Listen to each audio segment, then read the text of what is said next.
যি ভগৱন্তৰ ভকত হ'ব তাৰ অসাধ্য একো নাই মনত ৰাখিব দেই কথাটো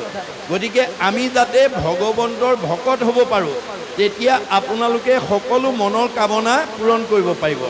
কাৰণ ভগৱন্ত ভকত বৎসল ভগৱন্তই ভকতক ভাল পায় গতিকে আপোনালোকৰ ঘৰখনক আপোনালোকৰ পৰিয়ালটোক ভগৱানে ভাল পাবৰ কাৰণে আপোনালোকে ভাগৱতৰ পৰা এই তথ্য সংগ্ৰহ কৰি ঘৰৰ প্ৰতিজন সদস্যকে যাতে আমি ভকত কৰিব পাৰোঁ তাৰ কাৰণে যত্ন কৰিব এটো কোনো জাতি জনগোষ্ঠী কোনো বিশেষ সমাজক উদ্দেশ্যি কৰা নাই মানৱ জাতিক উদ্দেশ্যি কৈ আছে জীৱশ্ৰেষ্ঠ মানুহ হিচাপে আমি ভগৱন্তৰ ভকত হ'ব লাগিব ভগৱন্তৰ ভকত হ'লে আমাৰ অসাধ্য একো নাই আমি সকলো কাম সহজতে সম্পন্ন কৰিব পাৰিম এতিয়া ভকত কৰিবলৈ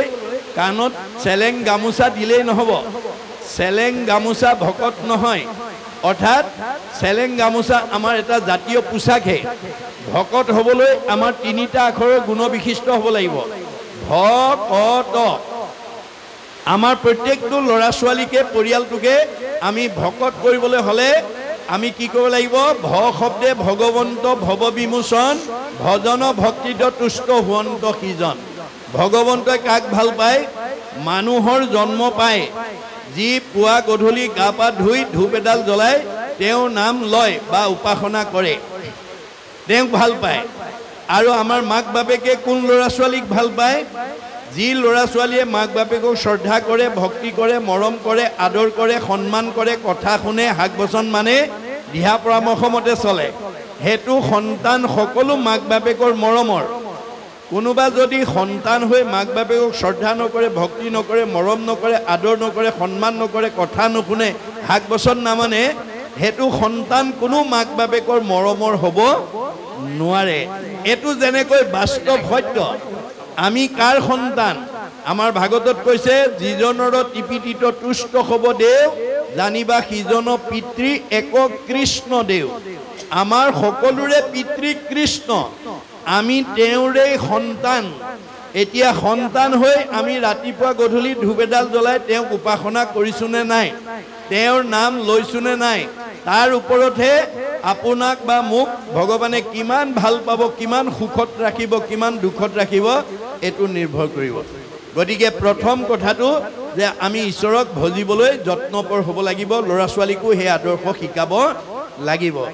ক শব্দে কৃষ্ণ ভজি পবিত্ৰ পৰম আত্মাক দেখন্ত কৃষ্ণ সমস্ততে সম ক আখৰে কৈছে আত্মা দৃষ্টিত আমি সব সমান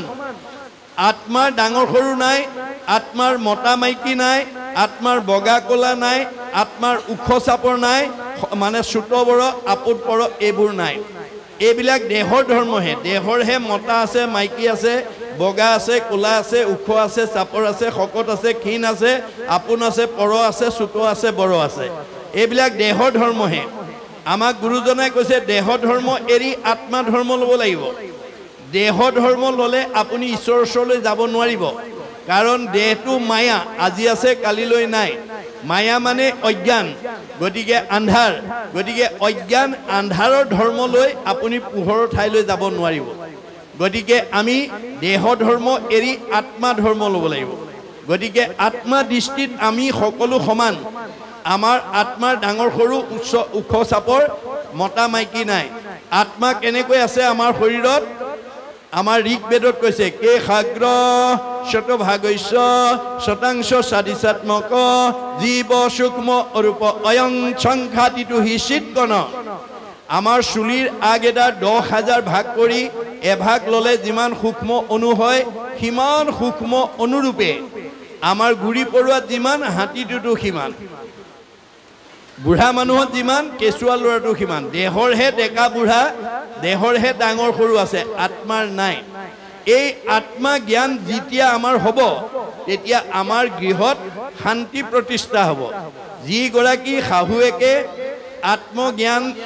লৈ বোৱাৰীয়েকক নিজৰ ছোৱালী বুলি ভাবিব আৰু যিজনী বোৱাৰীয়ে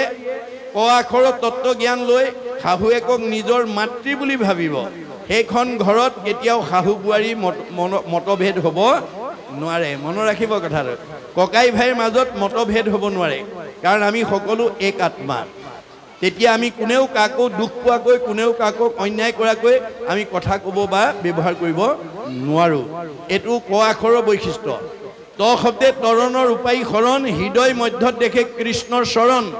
তাকে সে বুলিও ভকত, জানিবা নিশ্চয় নিজে তৰি কুলকো উদ্ধাৰ কৰে। আমাৰ সকলোৰে হৃদয়তে ভগৱন্ত আছে, সমস্ত ভূতৰে মই আছো হৃদয়ত, তত্ত্ব নাপায় মোক বিচাৰে বাহিৰত। আমাৰ এতিয়া বহুত মানুহে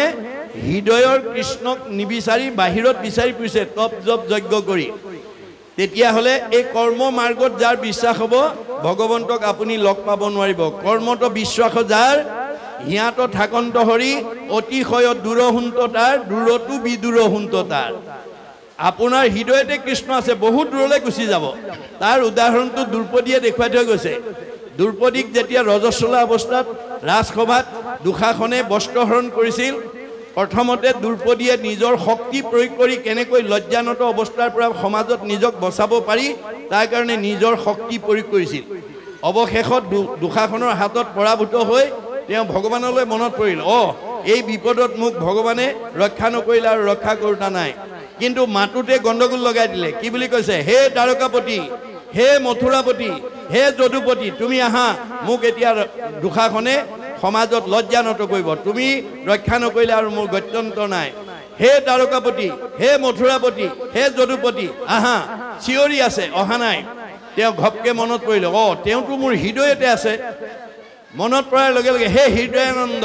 তুমি মোক উদ্ধাৰ কৰা, নহ'লে গত্যন্তৰ নাই। লগে লগে সন্মুখত থিয় হৈ গ'ল। তেতিয়া দ্ৰৌপদীয়ে দাবী কৰিছে, তোমাক ইমান মাতি আছো, তুমি কিয় অহা নাই? তেতিয়া কৃষ্ণ কৈছে, তোমাৰ গাতহে দুখ, তোমাৰ হৃদয়তে মই আছো। তুমি হৃদয়ত নামাতি মথুৰাপতি বুলি কৈছা, মই মথুৰা পাইছোগৈ। দ্বাৰকাপতি বুলি কৈছা, মই দ্বাৰকালৈ দৌৰিছোঁ। যদুপতি বুলি কৈছা, মই যদুগণৰ ওচৰ পাইছোগৈ। তুমি যদি আগতেই হৃদয়ানন্দ বুলি ক'লাহেঁতেন, বহুত আগতেই মোক লগ পালাহেঁতেন। মনত ৰাখিব কথাটো। গতিকে আমাৰ হৃদয়তে ভগৱন্ত আছে। এই তত্ত্বটো যিজনে পাব সেইজনকে ভকত বুলি কৈছে। এজন যদি ঘৰত ভকত থাকে, তেওঁ নিজেও তৰিব, পৰিয়ালটোকো উদ্ধাৰ কৰিব। আৰু যদি এজন অভকত থাকে, তেওঁ নিজেও মৰিব, পৰিয়ালকো মাৰিব। গতিকে আমি ভকত কৰিবলৈ হ'লে এই তিনিটা আখৰৰ বৈশিষ্ট্য প্ৰত্যেকটো ল'ৰা ছোৱালী যাতে চাৰিত্ৰিক বৈশিষ্ট্যত প্ৰকাশ পায়, তাৰ কাৰণে মাক বাপেকে চকু দিব লাগিব। আপোনাৰ ল'ৰাটো বা ছোৱালীজনী স্কুললৈ যাওঁতে বা ক'ৰবালৈ ফুৰিবলৈ বা কৰ্মলৈ যাওঁতে মাক বাপেকে ক'ব লাগিব, বোপাই স্কুললৈ যোৱা, মাজনী স্কুললৈ যোৱা, হয়, কৃষ্ণ বুলি কৈ যাবা দেই। ককা বহি আছে, ককাক সেৱা এটা কৰি যোৱা, আইতাক সেৱা এটা কৰি যোৱা। জ্যেষ্ঠজনক সেৱা এটা কৰিবলৈ মাক বাপেকে পৰামৰ্শ দিব লাগিব। যি ল'ৰা ছোৱালীয়ে মাক বাপেকৰ পৰামৰ্শ মতে সৰুৰে পৰা জ্যেষ্ঠজনক সন্মান কৰিব, সেৱা কৰিব আৰু যাওঁতে কৃষ্ণ বুলি কৈ যাব, তেওঁ কৃষ্ণ বুলি কৈ যোৱাৰ লগে লগে তেওঁৰ লগত ভগৱন্ত যায় বুলি ভাগৱতে কৈছে। যিটোজনে যায় নাম ওচৰি, তাৰো পাছে পাছে ভ্ৰমন্ত হৰি, বৎসক স্নেহ যেন ধেনু ধাৱে, ভজিও জানি হেন হৰি পাৱে। গতিকে গাইজনীয়ে যেনেকৈ পোৱালিটো মুখৰ আগত লৈ যায়, কৃষ্ণ শব্দ উচ্চাৰণ কৰি যি মানুহ যায়, তাৰ পিছে পিছে কৃষ্ণ যায়। কেনেকৈ যায়? একচিত্ৰ মনে, যিটো মহাজনে ফুৰে গুণনাম স্মৰি, তাকো ৰক্ষা কৰি ফুৰয় সদায় হাতে কৌমদকী ধৰি। কৌমদকী মানে গদা, গদা মানে নাম। শংখ চক্ৰ গদা পদ্ম, গুৰু দেও নাম ভকত। গতিকে ঈশ্বৰৰ নামেহে আমাক তৰাব, আনে তৰাব নোৱাৰে। গতিকে ঈশ্বৰৰ নাম ল'বলৈ 1000 নামৰ পৰা যিকোনো এটা নাম ক'বলৈ, গাবলৈ, উচ্চাৰণ কৰিবলৈ আমি ল'ৰা ছোৱালীক শিক্ষা দিব লাগিব। কেতিয়া? সৰুৰ পৰা মনত ৰাখিব। গতিকে যি ল'ৰা ছোৱালী সৰুৰ পৰা ঈশ্বৰৰ নাম ল'ব, তেওঁ ভকত হৈ যাব। হৰি নাম ঘোষি কলি যুগত, নিশ্চয় হুইবেক লোক ভকত। যাৰ মুখত ঈশ্বৰৰ 1000টা নামৰ পৰা এটা নাম ওলাব, যাৰ 1000 এফাকি ঘোষাৰ পৰা এফাকি ঘোষা মুখস্থ থাকিব, সেইজন ল'ৰাই হওক, ছোৱালীয়ে হওক, ডেকাই হওক, বুঢ়াই হওক, বোৱাৰীয়ে হওক, জীয়াৰীয়ে হওক, তেওঁ ভকত। মনত ৰাখিব, ঈশ্বৰৰ নাম মুখত নথকাজন অভকত। ভকত তৰিব, অভকত মৰিব। কপিলে কৈছে, কপিল বদতি মাও শুনা দেৱ হুতি, অভকতে কদাচিতো নপাৱে মুকুতি। ঈশ্বৰৰ নাম যাৰ মুখত নাই, সি কেতিয়াও উদ্ধাৰ হ'ব নোৱাৰে। এই শিক্ষাটো আমি সৰুৰ পৰা ল'ৰা ছোৱালীক দিব লাগিব, সৰুৰ পৰা দিব লাগিব। কাৰণ আমি ক'ৰবালৈ যাত্ৰা কৰা বা কোনো এটা কাম কৰাৰ লগত আমাৰ কি থাকে? যাত্ৰাৰ লগত আমাৰ লক্ষ্য বা উদ্দেশ্য এটা থাকে আমি কৰবালৈ যাবলৈ হলে আমাৰ কিবা লক্ষ্য বা উদ্দেশ্য থাকে লক্ষ্য উদ্দেশ্য নথকা কোনো মানুহ কলৈকো নাযায় আৰু আমি ৰাতিপুৱা শুই উঠাৰ পৰা গধূলা খোৱালৈকে যিবোৰ কাম কৰোঁ তাৰ এটা কামনা বা বাসনা থাকে কামৰ এটা কাম কৰিলে তাত কামনা বা বাসনা নথকা কোনো কাম মানুহে নকৰে এতিয়া আমাৰ ভাগৱতৰ মতে আপোনাৰ যাত্ৰাৰ লক্ষ্য বা উদ্দেশ্য আপোনাৰ কামৰ কামনা বা বাসনা কোনে পূৰণ কৰিব গুৰুজনে কৈছে ভগৱন্তই পূৰণ কৰিব ভগৱন্ত পূৰ্ণ কাম আমি অকাম তেওঁ স্বতন্ত্ৰ আমি পৰতন্ত্ৰ আপুনি বহুত দিনৰ পৰা ক'ৰবালৈ যাম বুলি থাকিলেও নিৰ্দিষ্ট দিনা যাব নোৱাৰিবও পাৰে যদি ভগৱন্তই যাব নিদিয়ে খাম বুলি বাঢ়ি লোৱা ভাত কাঁহীও খাবলৈ নাপাব পাৰে যদি ভগৱন্তই খাব নিদিয়ে হোম বুলি পাৰি লোৱা বিচনাখনতো শুবলৈ নোৱাৰিব পাৰে যদি ভগৱন্তই শুব নিদিয়ে তেওঁ স্বতন্ত্ৰ আমি পৰতন্ত্ৰ তেওঁ পূৰ্ণ কাম আমি অকাম সেইকাৰণে যাত্ৰা আৰু কৰ্মৰ প্ৰাৰম্ভণিতে আমি ঈশ্বৰত অৰ্পণ কৰি কৰ্মবিলাক কৰিব লাগে যত ধৰ্ম কৰ্ম কৰা কৃষ্ণত অৰ্পণ তেবে অপ্ৰয়াসে সিজিবেক প্ৰয়োজন তেতিয়াহে আপোনাৰ সেই কৰ্মৰ লক্ষ্য উদ্দেশ্য বা বাসনা কামনা পূৰণ হ'ব ঈশ্বৰক এৰি মই কৰিছোঁ বুলি ভাবি কৰ্ম কৰিলে সমস্ত কৰ্মক মই কৰোঁ বুলি মানে অহংকাৰ বুলি তাকো জানিবা আপুনি মই কৰিছোঁ বুলি ভাবি কাম কৰিলে কেতিয়াও কামত সাফল্য হ'ব নোৱাৰে অহংকাৰ আহিব অহংকাৰে আমাৰ জীৱনলৈ পতন নমাই আনিব এয়া হৈছে ভাগৱতৰ মত আৰু অৰ্জুনে সিমানতে ক্ষান্ত নাথাকি আৰু জানিব বিচাৰিছে কি বুলি অৰ্জুনে বলন্ত প্ৰভু শুনা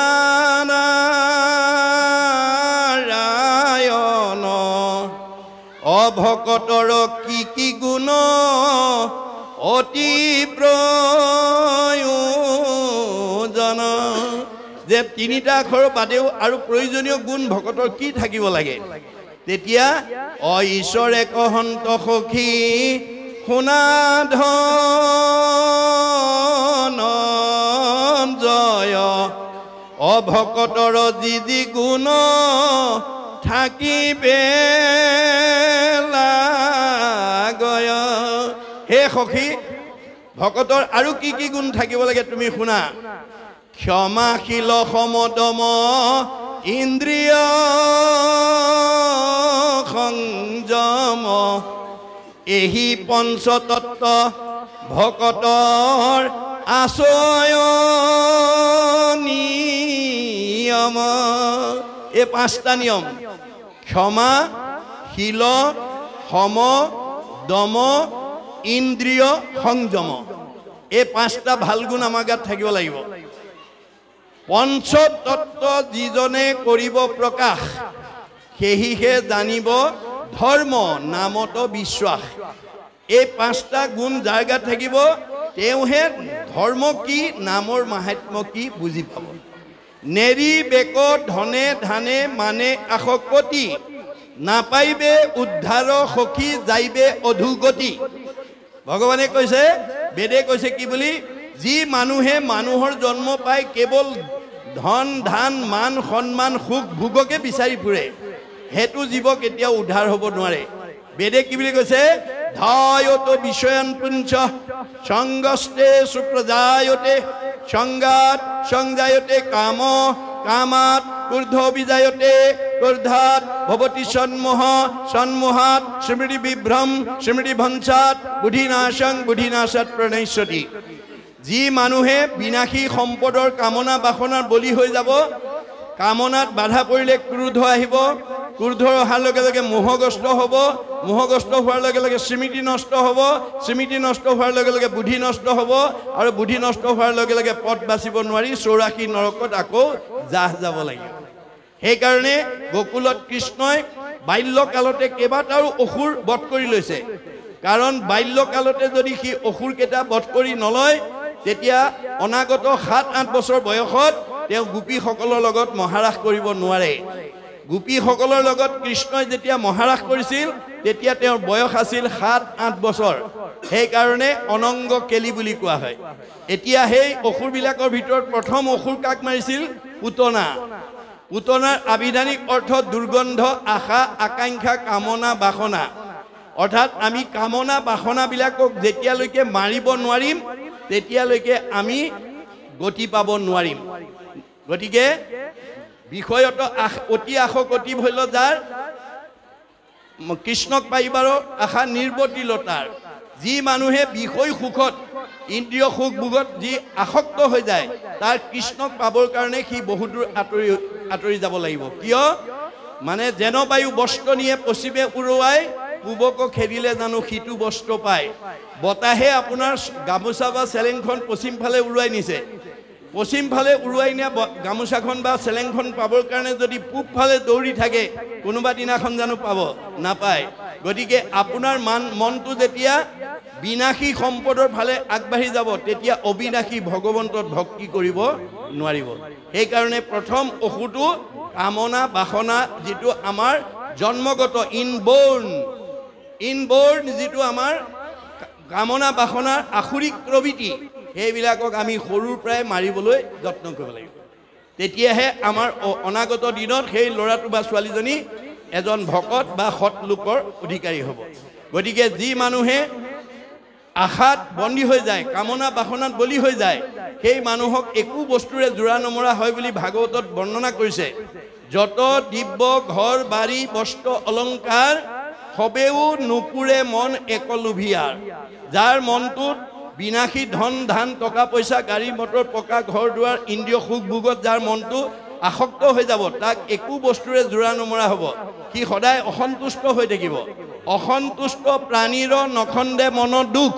তলুইকৰ লক্ষ্মী পাইলে নাহি তাৰ সুখ যাৰ মনটো অসন্তোষিয়া তাক তলুইকৰ সম্পত্তিও সুখ দিব নোৱাৰে এতিয়া উপায় কি হ'ব উপায় ভাগৱতে দিছে যেহি পাৱে তাতে মহাতুষ্ট হুৱে মন তেবেশে বিপ্ৰৰ তেজ বাঢ়ে অনুক্ষণ যে আপোনাক ভগৱন্তৰ পূৰ্ব পুণ্যৰ ফলে এই মাধুৰী মলা গাঁৱত আপোনাক অৱস্থান কৰি কিবা কৰ্মৰ কাৰণে আপোনাক দিছে আপুনি কৰ্ম কৰি যিটো ফল পাইছে ভকতিৰ দ্বাৰা সন্তুষ্ট হৈ সুখে দুখে মুখে জুনো চাৰে ৰাম নাম সুখ দুখ সকলো সময়তে আমি ঈশ্বৰৰ নাম যদি ল'ব পাৰোঁ তেতিয়াহ'লে তেজ মানে শক্তি তেজ মানে প্ৰভাৱ তেজ মানে প্ৰতিভা তেজ মানে চেহেৰা তেজ মানে কমনীয়তা তেজ মানে পৰমায়ুস বাঢ়ি যাব আৰু যদি ভগৱানে দিয়াটোত আত্মসন্তুষ্টি থাকিব নোৱাৰে তেতিয়াহ'লে নিজৰ ভৰিত নিজে কুঠাৰ মৰা হ'ব আমাৰ দাৰ্শনিক পণ্ডিতে কৈছে we must concentrate as much as we get from God ভগৱানে আমাক যি দিছে আমি তাতেই আত্মসন্তুষ্টি থাকিবলৈ শিকিব লাগে আজি সেই দৰ্শনটো নজনাৰ কাৰণে ভাগৱতৰ আৰু বেদৰ এই দৰ্শনটো নজনাৰ কাৰণে আজি আমাৰ সমাজত বহুত কোৱালিফাইড মানুহ বহুত উচ্চ পদস্থ বিষয়ত চাকৰি কৰা মানুহে ভগৱানে দিয়াটোত সন্তুষ্ট নাথাকি নিজাববীয়াকৈ বেছি ধনী আৰু সুখী হ'বলৈ গৈ ৰঙা ঘৰৰ অতিথি হ'ব লগা হৈছে আৰু বহুতে চাকৰিৰ পৰা নিলম্বন হ'ব লগা হৈছে যিবিলাক কোৱালিফাইড মানুহে বহুত উচ্চ পদস্থ বিষয়ত চাকৰি কৰা মানুহে এই ভাগৱত শুনিব তেওঁলোকে কেতিয়াও ৰঙা ঘৰৰ অতিথি হ'ব নালাগে তেওঁলোকৰ চাকৰিৰ পৰা কেতিয়াও নিলম্বন হ'ব নালাগে সেইকাৰণে ভাগৱত শুনিবলৈ আহিব লাগে মনত ৰাখিব কথাটো ভাগৱত নুশুনা মানুহ যিমান বিদ্যাৱন্ত ধনৱন্ত হওক তেওঁ বিপদগ্ৰস্ত হ'বই কাৰণ তেওঁ ইন্দ্ৰিয়ক সংযম কৰিব নোৱাৰে সেইকাৰণে অৰ্জুনক কোৱাৰ চলে কৈছে সখা অৰ্জুন তোমাক জীৱশ্ৰেষ্ঠ মানুহ জন্ম দিছো তুমি ইন্দ্ৰিয়ক সংযম কৰিবা মনক সংযম কৰিবা নহ'লে আহিল কণা গ'ল কণা খাগৰি কাটিল 3 কণা হ'ব তেতিয়া অৰ্জুনে প্ৰতিবাদ জনাইছে কি বুলি হেন শুনি অসন্তোষ অৰন্ত অৰ্জুন ইন্দ্ৰিয়ক বৈশ্য কৰি বাক পাৰে কোন কাৰ খাদ্য আছে ইন্দ্ৰিয়ক বশ কৰিব মনস নাই এইটো প্ৰস্তাৱ মোৰ গ্ৰহণযোগ্য নহয় তেতিয়া কৃষ্ণ হাঁহি পেলাই কৈছে কৃষ্ণ বোলে সখী তুমি নকৰিবা ভয় অভ্যাসতে ইন্দ্ৰিয় বৈশ্য আপুনি ভয় নকৰিবা অভ্যাস কৰা অভ্যাসৰ জৰিয়তে আপোনাৰ ইন্দ্ৰিয়বিলাক সংযম হ'ব আজি আপোনালোকে নিজকে সোধকচোন বাৰু অহাৰ পৰা কঠখনত বহি আছে যোৱালৈকে কঠখনত বহি থাকিব ঘৰত অকলে ইমান সময় 1 ঘণ্টা 1.5 ঘণ্টা বা 2 ঘণ্টা আপোনালোকে অকলে কঠ এখনত অকলে বহি থাকিব পাৰিলেহেঁতেন নে? নোৱাৰে। আজি কোনে বহুৱাইছে? কি শক্তিত বহিছে? আমাৰ বেদে কৈছে স পৰম অনুৰক্তি, ঈশ্বৰেই ভক্তি। আজি আপোনালোকে ঈশ্বৰৰ কথা শুনিবৰ কাৰণে, জানিবৰ কাৰণে, বুজিবৰ কাৰণে অনুৰাগ আগ্ৰহ লৈ বহি আছে। এই আগ্ৰহে আমাক ছটা প্ৰমোশ্যন দিব, মনত ৰাখিব। আগ্ৰহ, ৰতি, প্ৰীতি, ভক্তি, শান্তি, 6 নম্বৰত মুক্তি। এই অভ্যাস নকৰা পৰ্যন্ত আপোনাৰ জীৱ উদ্ধাৰ হ'ব নোৱাৰে। এইকাৰণে দাৰ্শনিক পণ্ডিতে কৈছে you have to keep the practice of remembrance, নাম স্মৰণ, every day, every hour, rather every second. 24 ঘণ্টাত 1 ছেকেণ্ড হ'লেও ভগৱন্তৰ 1000টা নামৰ পৰা এটা নাম মুখত উচ্চাৰণ কৰিবলৈ, ক'বলৈ আমি অভ্যাস কৰিব লাগিব। When a strong habit is formed by unceasing practice throughout the period of life, then it would be easy to remember God at the time of the death. এনেকৈ অভ্যাস কৰোঁতে কৰোঁতে যেতিয়া এটা ষ্ট্ৰং অভ্যাস হৈ যাব, এটা বলিষ্ঠ অভ্যাসত পৰিণত হ'ব, তেতিয়া মৰিবৰ সময়ত নাৰায়ণ অজামিলৰ দৰে আহি যাব। অজামিলে 10 নম্বৰ ল'ৰাটোৰ নামহে নাৰায়ণ থৈছিলে, নাজানে ভগৱানৰ নাম বুলি। মাধৱদেৱে আমাক চিনাকি কৰি দিছে, 4 বেদৰ 4 অক্ষৰ সাৰক আহি আনি ব্ৰহ্মাদেৱে বেকত কৰিয়া থৈলা নাৰায়ণ নাম, সেই নাৰায়ণ নাম লৈয়া শুদ্ধ কৰোঁ আমি চিত্তকায়া, হৰি সন্তোষৰ কাৰণ আন নজানি। গতিকে 4 বেদৰ 4 অক্ষৰ গোট খাই নাৰায়ণ নাম লৈছে। গতিকে পুতেকৰ নামটো আহ নাৰায়ণ, খা নাৰায়ণ, যা নাৰায়ণ, পঢ় নাৰায়ণ, উঠ নাৰায়ণ, নাৰায়ণ নাৰায়ণ কওঁতে কওঁতে এটা ষ্ট্ৰং হেবিট হৈ গ'ল। গতিকে যাৰ কাৰণে তেওঁ মহাপাপী অজামিলক মৃত্যুৰ সময়ত যমদূতে বান্ধি লোৱাৰ সন্দে আইষ নাৰায়ণ বুলি কোৱাৰ লগে লগে বিষ্ণুদূত আহি যমদূতৰ ৰছী কাটি উদ্ধাৰ কৰি দিলে। গতিকে অজামিলে যদি পায় আমি নাপাম কিয়? আমি মাত্ৰ অভ্যাস কৰিব লাগিব। ভগৱন্তৰ নাম আমাৰ 1000টা নামৰ পৰা এটা নাম, 1000 ফাঁকি ঘোষাৰ পৰা এফাঁকি ঘোষা আমি যাতে মুখস্থ কৰিব পাৰোঁ। আপোনাৰ 1000 এফাঁকি ঘোষাৰ যদি এফাঁকি ঘোষাও আপোনালোকৰ প্ৰত্যেকজন সদস্যই যদি মুখস্থ কৰে, এজন উদ্ধাৰ হৈ যাব। যদি এফাঁকি ঘোষাও মুখস্থ নাই, আমি কেতিয়াবা কেতিয়াবা কিছুমান নাম সকামলৈ পাত প্ৰসংগলৈ মাতে গৃহস্থই, মতাৰ পিছত নাম প্ৰসংগ পাত প্ৰসংগ শেষ হ'লে ভকতে কয় এতিয়া সেৱকীৰ সেৱা। তেতিয়া কিছুমান গৃহস্থী ঘৰত বাপজনে আহি আঁঠু কাঢ়ি পেলাই পিছলৈ ঘূৰি ঘূৰি চাই থাকে, তাৰমানে আইগৰাকী অহা নাই। আইগৰাকীয়ে ভকতৰ সেৱাত মানে চাহ তামোল দিয়াত ব্যস্ত হৈ আছে, সময় দেৰি হৈছে। ভকতে কয় হ'ব হ'ব, আয়ে ভকত সেৱাই কৰি আছে, ভগৱন্তক সেৱাই কৰি আছে, আপুনিয়ে প্ৰাৰ্থনা ভাগ গাওক। তেতিয়া বাপজনে কয় নাই নহয়, তেওঁ আহিব লাগিব। তাৰমানে বাপৰ ঘোষা মুখস্থ নাই। আজি তাৰিখলৈকে যদি কাৰোবাৰ এফাঁকি ঘোষা মুখস্থ নাই, সেইটো জীৱ উদ্ধাৰ হ'ব নোৱাৰে। গতিকে কাৰোবাৰ যদি অভাৱ আছে কালিৰ পৰা আৰম্ভ কৰি দিব দেই, নহ'লে কিন্তু আপুনি অহা যোৱা কৰি থাকিব লাগিব। পুনৰপি জনমম পুনৰপি মৰণম হৈ থাকিব লাগিব। এই তথ্য আমাক দাঙি ধৰিছে। এতিয়া সেইকাৰণে কৈছে সাক্ষাতে ঈশ্বৰৰ যাহাৰ গৃহত থাকা লক্ষ্মী থাকা মহালক্ষ্মী পতি, সি কি পাণ্ডৱৰ ঐশ্বৰ্যৰ কথা কহিবে কাৰো শকতি। গতিকে কি ঐশ্বৰ্য, কি মানে নোৱাৰা কাম আছে? পাণ্ডৱে সকলো কাম কৰিব পাৰিব, কাৰণ যাৰ ঘৰত কৃষ্ণ আছে। গতিকে আমি পাণ্ডৱৰ ঘৰত কৃষ্ণ আছে বুলি আমি সিমানতে সীমাবদ্ধ কৰিলে নহ'ব। আমি প্ৰত্যেকৰ ঘৰতে কৃষ্ণক ৰাখিব লাগিব। আজি ভাগৱত শুনি গৈ অনাগত দিনত আপোনালোকে এই মাদুৰী মলা গাঁৱত এনেকুৱা ঘৰত, এনেকুৱা পৰিয়ালত, এনেকুৱা বংশত বাস কৰিব লাগিব যিখন ঘৰলৈ কৃষ্ণ নমতাকে আহিব। কৃষ্ণক আমি মাতিব নালাগে, কৃষ্ণই আমাৰ ঘৰ বিচাৰি আহিব। আমি কেনেকুৱা ঘৰত থাকিব লাগিব? যিখন ঘৰত পুৱা গধূলি ধূপ ধূনা জ্বলিব, যিখন ঘৰত গুৰু আসন থাকিব, ঈশ্বৰ উপাসনা কৰা ঠাই থাকিব, যিখন ঘৰত পুৱা গধূলি ধূপ ধূনা লৈ পৰিয়ালে ঈশ্বৰ উপাসনা কৰিব, সেইখন ঘৰত কৃষ্ণ থাকিব। যেই নাম সেই হৰি, জানা নিষ্ট কৰি নামৰ সংগ নচাৰন্ত হৰি। আপুনি কৃষ্ণক বিচাৰিব নালাগে, কৃষ্ণই আপোনাৰ ঘৰ বিচাৰি আহিব। যিখন ঘৰত ঈশ্বৰৰ নাম থাকিব তাত কৃষ্ণ থাকিব। কৃষ্ণ যিখন ঘৰত থাকিব সেইখনৰ পৰিয়ালবিলাক আনন্দত থাকিব, মিলা প্ৰীতিয়ে থাকিব, মৰম চেনেহত থাকিব, একতাৰ দোলেৰে বান্ধ খাই থাকিব। আৰু যিখন ঘৰত আজি তাৰিখলৈকে সেই পৰিৱেশ নাই, মানে পুৱা গধূলি ধূপ ধূনা যাৰ ঘৰত নজ্বলাই ঈশ্বৰৰ প্ৰাৰ্থনা নকৰে সেইখন ঘৰলৈ কোন আহিব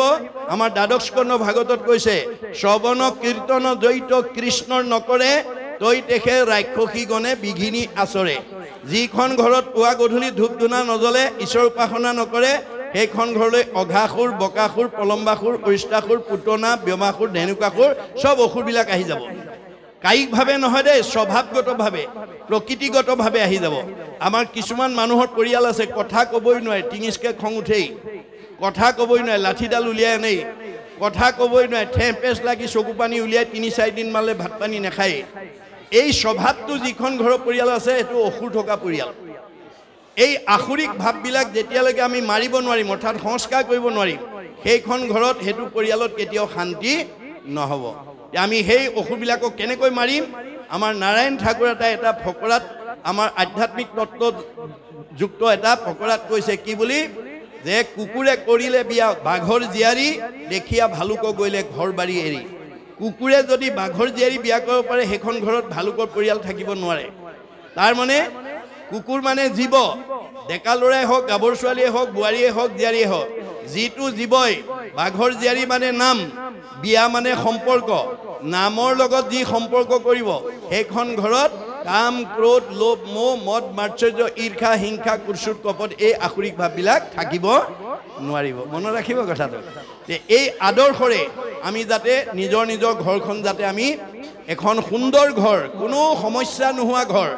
কাৰণ কৃষ্ণ যাৰ ঘৰত থাকিব সমস্যা ক'ৰ পৰা হ'ব পোহৰ য'ত থাকিব তালৈ আন্ধাৰ কেনেকৈ আহিব গতিকে ভক্তি পৰিৱেশ য'ত থাকিব তালৈ কেতিয়াও কোনো আপদ আহিব নোৱাৰে মই আজি মাদুৰী মলাগাঁৱত আজি তাৰিখত কাৰোবাৰ ঘৰত গুৰুগিৰি নাই বা উপাসনাৰ ব্যৱস্থা নাই বুলি মই ভবা নাই যদি কিবা কাৰণত কাৰোবাৰ ঘৰত আজি তাৰিখতো নাই অহা কালিৰ পৰা আপোনালোকে ঘৰৰ ভিতৰতে মানে অস্থায়ীভাৱে হ'লেও এটা মানে ঠগী এখনত বা শৰাই এখনত গুণমালা ঘোষা কীৰ্তন এখন থৈ হ'লেও পুৱা গধূলি ধূপ ধূনা জ্বলাই ল'ৰা ছোৱালীকেইটাক মাতি আনি উপাসনা কৰি ভগৱন্তক ক'ব কি বুলি যে গগৈ বাপৰ দৰে দুৱৰা বাপৰ দৰে হাজৰিকা বাপৰ দৰে শইকীয়া বাপৰ দৰে মোৰো গুৰুগী অকণমান বনোৱাৰ হেঁপাহ আছিল কিন্তু মই এইকেইটা অভাৱৰ কাৰণে পৰা নাই প্ৰভু কৃপা কৰি মোৰ মনৰ বাঞ্ছা পূৰণ কৰিব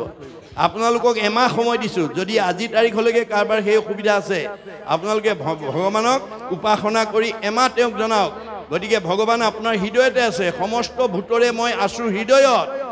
কি কাৰণে আছোঁ যাদৃশী ভাৱনা জৈস সিদ্ধি ভৱতি তাদৃশী যোনে যেনেকৈ ভাবে তেওঁৰ মনৰ ভাৱনা তেনেকৈয়ে পূৰণ কৰিবৰ কাৰণে মই হৃদয়তে আছোঁ এতিয়া আপুনি ভাবিছেনে নাই গুৰুগী অকণমান বনাবৰ কাৰণে যদি নাভাবে ধন টকা পইচা থাকিলেও নোৱাৰিব আৰু জীৱকেইটাক উদ্ধাৰ কৰিব নোৱাৰিব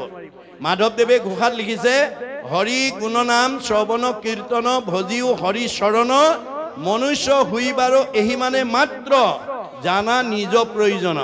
আমি যে জীৱশ্ৰেষ্ঠ মানুহ হ'লো আমাৰ প্ৰথম কাম হ'ল ভগৱন্তক উপাসনা কৰিব লাগিব ভগৱন্তৰ গুণনাম ল'ব লাগিব যদি আমি মানুহৰ জন্ম লৈ ঈশ্বৰৰ উপাসনা নকৰোঁ তেতিয়াহ'লে আমাৰ জীৱকেইটা উদ্ধাৰ হ'ব নোৱাৰিব কি হ'ব এই তিনিটা লেয়াৰৰ ভিতৰত অহা যোৱা কৰি থাকিব লাগিব পুনৰপি জনমম পুনৰপি মৰণম পুনৰপি জনমম পুনৰপি মৰণম হৈ থাকিব লাগিব গতিকে আমি এই ৰাজসুই যজ্ঞৰ পাণ্ডৱৰ যিটো ৰাজসুই যজ্ঞৰ সম্ভাৰ দেখি সবে আশ্চৰ্য প্ৰকাশ কৰিছে যেনে এনেকুৱা ৰাজসুই যজ্ঞ কোন মানে ৰজাই পাতিব পাৰিব তেতিয়া ইয়াত কৈছে যে নাই যিখন ঘৰত কৃষ্ণ আছে যিটো পৰিয়ালত কৃষ্ণ আছে তাত অসাধ্য কি আছে গতিকে এইটো আমি ইমানতে পঢ়িলে নহ'ব আমাৰ ঘৰটো কৃষ্ণক ৰাখিব লাগিব আমাৰ ঘৰটো কৃষ্ণক ৰাখিব লাগে আমাৰ দুখন ঘৰ এখন আমাৰ উদ্ধৱক চিনাকি কৰি দিয়া ঘৰ মোহৰক সেৱাৰ যোগ্য মনুষ্য শৰীৰ ইহাকে বুলিয়ক গৃহ জানা মহাবীৰ এখন ঘৰ এইখন ঘৰতো আপুনি কৃষ্ণক ৰাখিব লাগিব গতিকে আপুনি প্ৰত্যেক দিনে ঈশ্বৰৰ গুণনাম ল'ব লাগিব তেতিয়া কৃষ্ণ আপোনাৰ হৃদয়ত থাকিব যাৰ হৃদয়ত কৃষ্ণ থাকিব সি আনন্দত থাকিব আৰু যাৰ হৃদয়ত কৃষ্ণ নাথাকে সি হাঁহিব নোৱাৰে তাৰ মনত সদায় দুখ বেদনা থাকিব এতিয়া আপুনিহে জানিব আপোনাৰ ঘৰত কৃষ্ণ চৈতন্য হৈ আছে নে জড় হৈ আছে কাৰণ আপোনাক যিজনে চলাই আছে অৰ্জুনক কৈছে আৰু হেৰা শুনা তুমি একবিনে নহ দুই অবিদ্যা মায়াতো ভিন্ন দেখি হে অৰ্জুন তুমি মই একেটাই মায়াত থকাৰ কাৰণে মানুহে আমাক দুটা দুটা বুলি ভাবে মোৰ অংশ জীৱ তুমি মই আত্মা অন্তৰ্যামী এহি হেতু তুমি মই সখী তুমি মোৰ অংশ জীৱ অৰ্জুন সেই কাৰণে তুমিয়ে মই সখী অৰ্জুনৰ লগত যদি সখী আমাৰ লগত হয়নে নহয় আমি তেওঁৰ অংশ জীৱ হয়নে নহয় তোমাৰে সেই অংশ আমি যত জীৱ যাক গতিকে তেওঁৰ অংশ জীৱ আমি আমাৰ লগতো সখী হৈ আছে এতিয়া ভুল কৰাই বুলি আকৌ সকিয়াই দিছে সাৰথিৰ কহু ভেদ লোৱা তাৰ পৰিছেদ আনে নজানয় মহামতী যিগোটা যে মহাৰথী ৰথেশ্বৰী কৰা গতি ৰথ পুনু চলাওৱে সাৰথী হে অৰ্জুন তুমি যিখন ৰথত উঠি মহাৰথী হিচাপে যুদ্ধত অৱতীৰ্ণ হৈছা কৰ্মত অগ্ৰগতি হৈছা সেই ৰথখন মই পৰিচালনা কৰি আছো সৰ্বতো সময়তে মনত ৰাখিবা অৰ্জুনক কোৱাৰ চলে আমাক কৈ আছে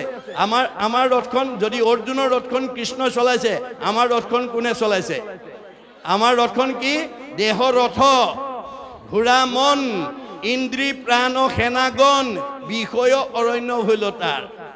আমাৰ এতিয়া সমাজত মানুহবিলাকে যিজন কৃষ্ণ আমাৰ হৃদয়ত থকাৰ কাৰণে আমি চকুৰে দেখিছোঁ কাণেৰে শুনিছোঁ মুখেৰে খাইছোঁ হাতেৰে কৰিছোঁ ভৰিৰে গৈছোঁ সেইজনৰ কথা শুনিবলৈ ভাবিবলৈ কৰিবলৈ সময়ৰ অৱকাশ নাই তেতিয়াহ'লে আপোনাৰ ৰথখন ভালকৈ নচলিব গুণে ধৰিব দেই মনত ৰাখিব গতিকে যিজন থকাৰ কাৰণে আপুনি চৈতন্য হৈ আছে চকুৰে দেখাৰ পৰা ধৰি আপুনি জীয়াই আছে সেইজনক যদি আপোনাৰ ৰথখন যিজনে পৰিচালনা কৰি আছে সেই ৰথৰ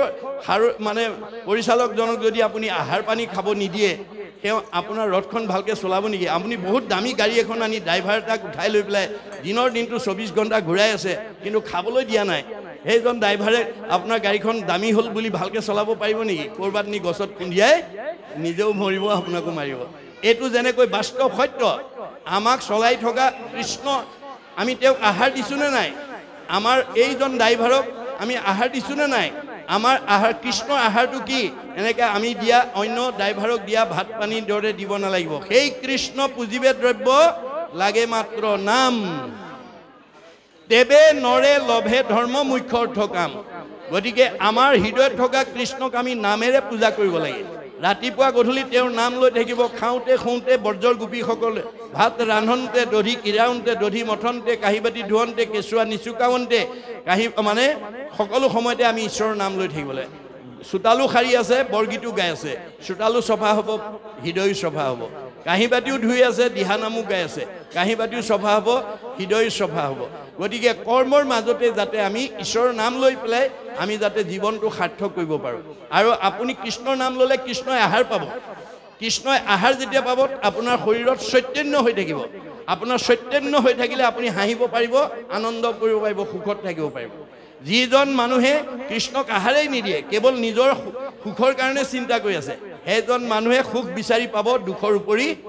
দুখ মনত ৰাখিব কথাটো কৃষ্ণক এৰি কোনো সুখী হ'ব নোৱাৰে আজি আমাৰ ভাগৱতৰ দৰ্শন নজনাৰ কাৰণে বহুত মানুহে কৃষ্ণক এৰি মই কৰিছোঁ বুলি ভাবে পকা ঘৰ মই বনাইছোঁ দামী গাড়ী মই কিনিছোঁ সম্পত্তি মই কিনিছোঁ গাড়ীখন যদি লাইনত এক্সিডেণ্ট হৈ যায় কৃষ্ণই কৰিলে বুলি কয় তেতিয়া আমাৰ ভালটো নিজে কৰিছোঁ বুলি কয় আৰু বেয়া হ'লে কৃষ্ণলৈ ঠেলি দিয়ে এই স্বভাৱটো আমি সলনি কৰিব লাগিব দেই এই কোচটো ৰিজু কৰিব লাগিব আপুনি যদি মায়াক প্ৰশ্ৰয় কৰি আছে অভিমান অহংকাৰক যদি আশ্ৰয় দি আছে আপুনিও কংসক মানে চন্দনৰ ফুট পিন্ধা হৰিন্ধি কুজি আপুনিও হৈ আছে আপুনিও কুজি হৈ আছে হৰিন্ধি কুজি কুজ কেইটা তিনিটা সত ৰজতম আপুনি যদি তিনি গুণত আছে আপুনিও কুজি হৈ আছে গতিকে যিদিনাখন কৃষ্ণৰ কপালত চন্দনৰ ফুট লগাই দিলে কৃষ্ণই থুতৰি দিয়াৰ লগে লগে ৰিজু হৈ গ'ল পোন হৈ গ'ল অৰ্থাৎ আপুনি যিদিনাখন নাম ল'ব আজিৰ দৰে ভকতৰ সংগলৈ হ'ব তেতিয়া আপুনি নিৰ্গুণ হৈ যাব উদ্ধৱক কৈছে মোৰ কথা যথাত নিৰ্গুণ সেহি স্থান ঈশ্বৰক জানিলে নিৰ্গুণ হোৱে জ্ঞান বুলিও নিৰ্গুণ শ্ৰদ্ধা মুহুৰ সেৱাৰ নিৰ্গুণ স্থানক পাৱে ভকতে আমাৰ আজি আপোনালোক সব ভকত হৈ আছে কৃষ্ণ কথা কলি যুগত যি মানুহে শুনে আৰু কয় সেইটোৱে ভকত গতিকে আমি যাতে ভকত হৈ আমি যাতে কৃষ্ণক আমাৰ এই ৰথখনত যাতে সুন্দৰ সাৰথী ৰূপে আমি পৰিচালনা কৰাৰ কাৰণে আহাৰ দিব পাৰোঁ তাৰ প্ৰতি আমি গুৰুত্ব দিব লাগিব